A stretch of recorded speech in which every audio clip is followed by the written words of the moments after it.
All right, so today we're going to be working on setting up a quiz in the Thrive Quiz Builder. So this is a plugin directly in WordPress. You cannot use it on other sites, unfortunately. But once you've installed it, you'll have the Thrive dashboard over here. You'll go to the Thrive Quiz Builder, and this is the page you'll see. If it's the first time that you've accessed Thrive Quiz Builder and you don't have any other quizzes set up like I do, you'll only see the Add New Quiz option. So you'll click that, and then you'll get to choose an option. I always choose for list building because that's almost always what I'm using. And that just means that it will automatically set up the opt-ins for you to be able to play with. So you'll hit continue, and I'm just going to name it test. This is, like I said, it's just for your benefit. Your audience will not see that at all. You'll choose the type. Number and percentage are pretty much the same thing. You just tally up their score, well, the system will tally up their score and display it to them as either a percentage or a number. Category is for personality style quizzes. I use that for my Dubsado versus 17 Hats and Fresh Books quizzes. So that way the results are linked directly to a particular category, and whichever category they select the most of in their answers is the one that they get in the results. There's also the right and wrong, or the assessment quiz, where you let the people find out how much they know about a particular topic. In this case, I'm going to select a percentage because the test quiz that I'm going to make is how ready are you to grow your business. And so I want them to see a percentage of, say, you're 83% ready to grow your business. So we're going to save that. You'll then choose the quiz style. This is just cosmetic. I always just pick the light blue quiz because I completely modify everything pretty much. You can create a social share badge, but I don't. Usually it just isn't important to me for most of my quizzes. So the first thing you'll do is the splash page. You'll click the pencil for editing it, and then it will load the builder page, which sometimes takes a minute. Okay, so the quiz name is what your audience will see. So in this case, I want them to see, are you ready to grow your business? And then in this case, find out where you are ready for growth, where you need, if I could spell today. And then so you can change this. I always change the quiz button to one of my brand colors because I want it all to match. And I do the same thing with the text. And make sure that the text is bold because I want it to stand out.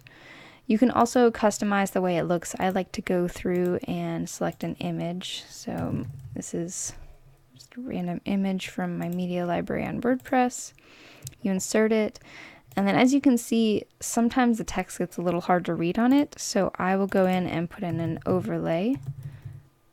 I can also type in my numbers, and I give it a 50% because I want it to be able to see the image behind it, but also make it so that, as you can see now, the text is a lot easier to read. So that's pretty much all you gotta do. You just hit save and exit out of that tab. It opens up in a brand new tab, and so if you just exit out, as long as it's saved, you're all set. You can also do different variations of it, so you can add an A/B test to it, which means, say, I could clone it and add different verbiage to the splash page and set up a test, and the system will tally up what the results are, and you can set it to automatically pick a winner or go back and pick it yourself. And you can do this for just about every aspect of a quiz. So once that splash page is set up, we're going to go back to the test quiz page. It'll have the title, whatever title you set up for it in the initial part, and then we'll start on the questions. I'm just going to do 3 questions for this test because I just want to show you a little bit of how we can work with it. So you get 2 options. You can either do multiple choice with buttons or with images. So typically I use the buttons just because it's easier and more straightforward, but in some cases, like with my Dubsado versus 17 Hats, I wanted people to get a chance to see which interface they liked better. So I took a screen cap of the Dubsado dashboard and the 17 Hats dashboard and used those as the choices for with images. So say maybe you're doing a personality quiz and you could say which of these images most resonates with you, and like there's a mountain and a beach and a couch or something. They pick that and that's their answer, as opposed to just using the text for that. So in this case, we're going to start off with, do you know who your ideal client is? And I'm just going to go super simple with yes, absolutely. I'm giving that 100%, and that points is percentage in this case. So kind of, they get 50%, and nope, no idea, gets 0%. So I'm going to save that. That is now my first question. You can see that it automatically links from the quiz start to the first question. You can remove that link if you need to. And then you go to add another question. Again, we're going to do the buttons. Next question I'm going to say is, do you know where your ideal client is? Again, super simple. Yes, absolutely. If I could spell, 100% for that. Kind of. And no idea, gets 0. So I typically add more details with this. So say in my actual quiz, I have 4 different options and I weight them a little bit differently. This is just a very simplistic version of it. So we do save, and this is where it gets fun. So if they know who their ideal client is, you click the little button underneath that one question, and drag it over to the next question. If they have kind of, I'm also going to have them tell me where their ideal client is. But if they don't know who their ideal client is, this question really has no bearing on them. So we're going to skip that for them. We're going to go on to a third question, and we'll say, what is the main goal of your business? Say money, freedom, and let's just give it no idea. So both of these, since they have answers for them, get 100, and that one gets 0. So we save that, and then this question gets dragged over to that, and this entire question also moves on to that one.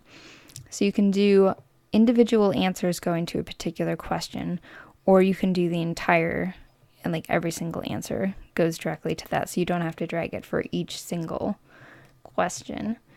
So that's pretty much just how you set up the questions. You can drag these around and move them. And so say I decide actually I don't want kind of to go to, do you know where your ideal client is? I don't think they have enough information, so I want them to skip it. That's where you can remove the link and move it. So then you'll hit save and exit. And it takes you right back to that previous page. And then you set in your opt-in gate. So the opt-in gate is where you go and enter your name and email address in order to get your results.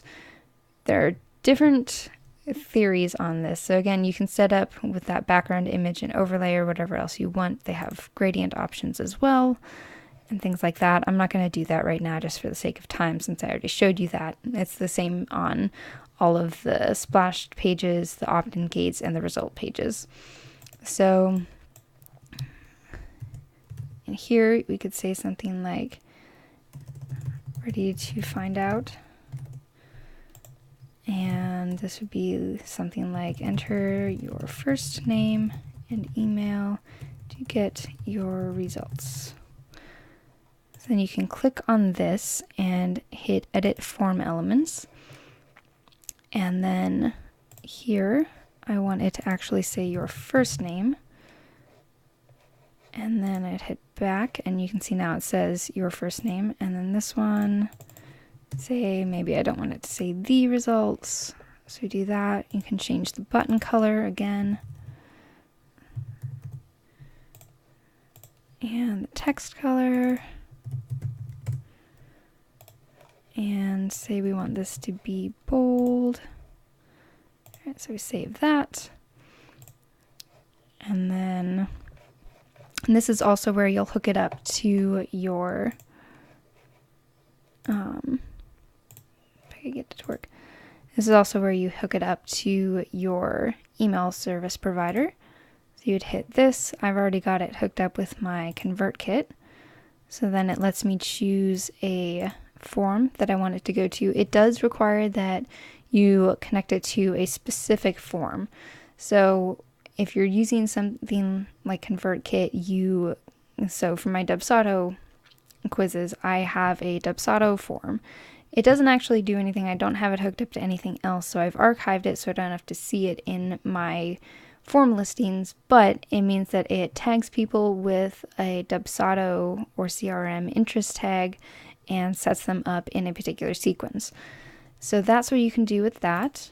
And then you can connect these and add the forms. And then if you have other Thrive plugins, sometimes it gives you other options, but in this case I just wanted to go to the next step. You can also edit your error messages. You can connect it to multiple services, which is kind of neat if you have other services. For some reason I don't, so I ignore that.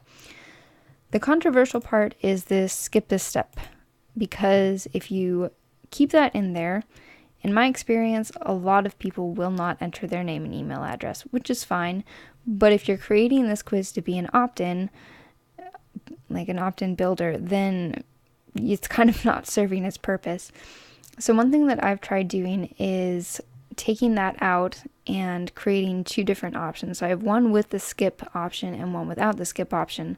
And that lets me test whether people are opting in if they do get the skip option, and if they don't, are they actually opting in, and are they staying on my email list? Because if what I'm finding is that people are giving me their name and email address, but either it's a fake or they're unsubscribing as soon as they start getting my emails, then that's also not quality, and I might as well leave the skip this step in. So that's where that A/B test also comes in handy. Once you have this set up, you just hit save, let it save, and then exit out of that, because again it opened in a new tab. And then again, so like I said, you can add the A/B test variation. What I do if I want to take out the skip this step is I just clone it and go back in and delete that skip this step section. Pretty simple and easy. It gives you the exact same page. It just doesn't have the skip this step option. The final thing that you'll need to do is set up the results page. So again, you click that, click the pencil button, and it opens up in a new tab in your browser. And this is where the fun happens. So as we wait for it to load, for some reason it likes to take a while. So you can edit this to be whatever you want. So this, I might say you are, and then maybe whatever percent ready to grow your business. If I could spell business. There we go. And so say I want it to be a little bit smaller and all be on one line. Change that. I might go ahead and get this box to come up. Go and change this box color to be one of my brand colors. Change the font to also be a brand color. And then again, you can change the background and all that stuff like usual. In this case, I would take this out just because those go together and that doesn't. And then what I always like to do is create dynamic content. If it would drag in. So dynamic content is where you can display different text to people depending on what result they got. So in this case, say I split it into 4 intervals. So the top one, they're ready to grow their business. The second one, they're almost there, but not quite. Third one, they're getting there, but they have a ways to go. And the fourth one, they probably aren't even trying. So I could insert that, and then it gives you different options. So for this one, maybe we say you have some work to do for growing your business. Again, I have a lot more information, and I have links to some helpful resources for them and things like that in my actual quiz that I'm basing this off of, but in this case I'm just doing something simple. You can also do some fun stuff where you split it. I don't need to do that. So then you can do different dynamic content for each of these. And apparently I accidentally deleted that. So again, go. You've got a ways to go. And then, so maybe on this one, ready to grow your business. And again, you can change them for each different type of result that you want. So once you have that set up the way you want it, you just save it and again, exit out and you're all set. You can also do an A/B test with this as well. So you could clone it, change the content in the dynamic content area or whatever else you want to do.